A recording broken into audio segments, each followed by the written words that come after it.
Hello everybody, I'm Shane from Silverstein, doing a little interview here for my friends at Inspire and Infect. And I guess there's been some questions submitted here, so I'm going to answer them to the best of my ability. I haven't even read them, I'm just going to read them right now. From Oakville, Ontario, Canada.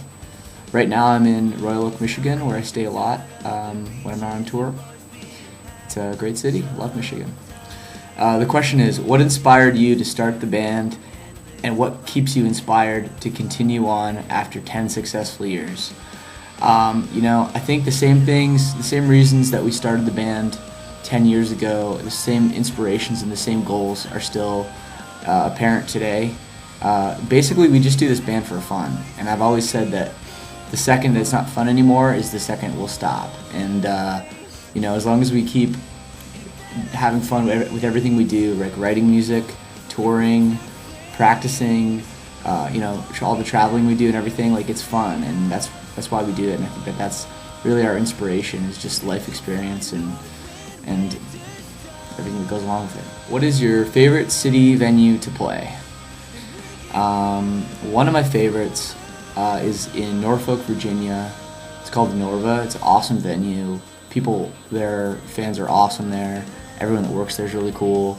And they make this great food, and they have a great backstage area with tons of cool stuff to do. There's a hot tub, and there's foosball and ping pong and everything. So I love playing there. It's a great thing. And also, I can't forget about New York City. Always amazing shows there. And also Southern California are great. So those are some of my favorite places. And Australia. Australia's amazing. What is something that makes the U.S. better than Canada and vice versa, musically or in general? Right off the bat, I guess the U.S. generally has better weather. It's a little bit less snowy and cold than Canada, especially when you get to the center parts of Canada. It gets really cold. We were over there a few weeks ago, and it was like minus 25 degrees, so that's pretty intense. But generally, the U.S. and Canada, they're not that much different. There's little things like, in Canada, we have different accents, but also in the States, you guys have different accents too in different places. I don't know, it's just different, and it's not really good different or bad different, and there's things I love about Canada, and there's things I love about America, and I think that they have their own sort of little things and little cultural things that are different, but overall, I think generally people are kind of into the same kind of stuff for the most part. Where are you drawing your inspiration for lyrics on the upcoming full length?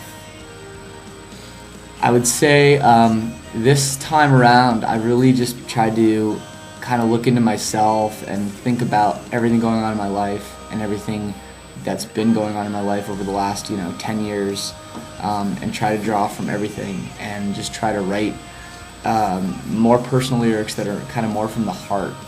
The last record was a concept album, some of you guys probably know, and I wrote it as a story from the eyes of a different person, a total outsider, which was not necessarily like what I was feeling or what my opinions about really things were. It was more what this character was going through, and that's something that I wanted to get away from this time. I wanted to write more personal things about me that affect me, and be a little selfish, I guess, in that respect, and just really write stuff that I need to get off my chest. And the last record was fun as hell, putting myself in another person's shoes and trying to think like them and trying to be like them. And sometimes I think that helps you write, differently and maybe sometimes better. But this time around, I really just wanted to touch on a lot of different subjects, a lot of different things I've been through.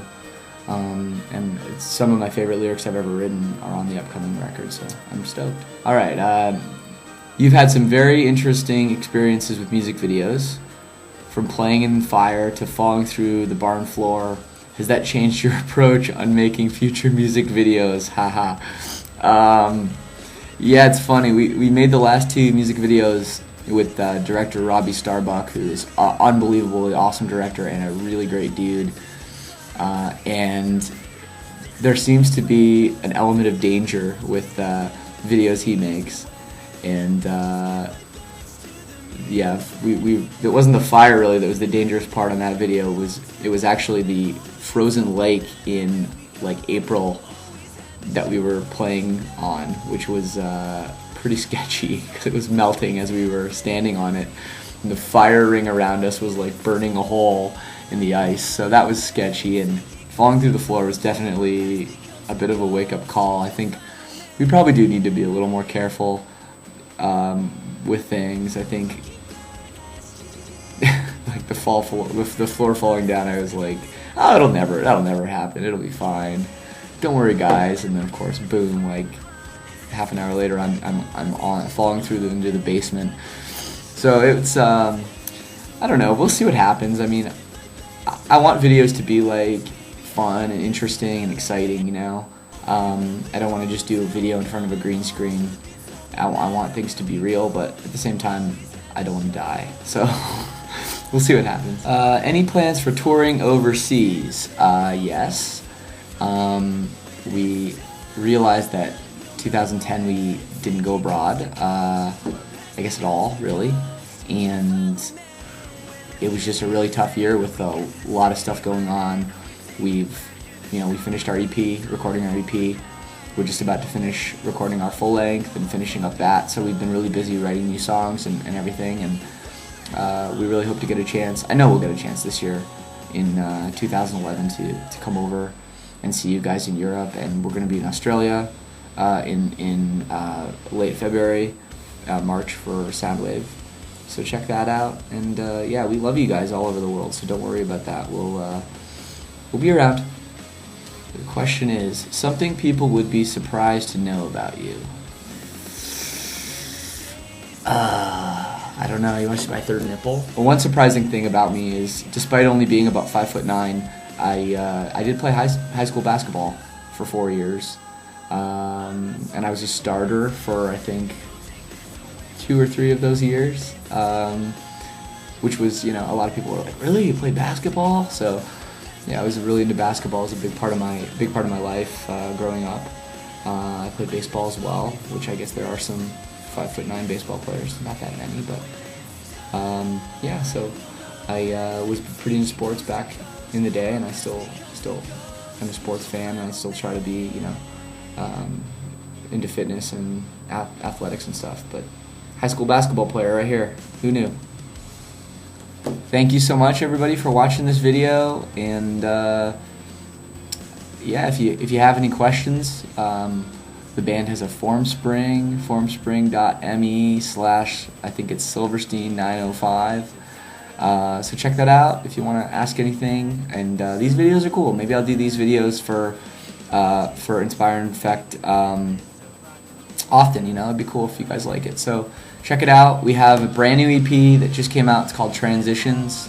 We're really proud of it. We have a new full length that's going to be coming out in a few months later on in 2011. And we're going to be on tour in January, hitting up some places in the U.S. and also Australia on Soundwave. So come out to the shows, come say hi, and I'll see you guys there. All right, peace out. You'll deny yourself.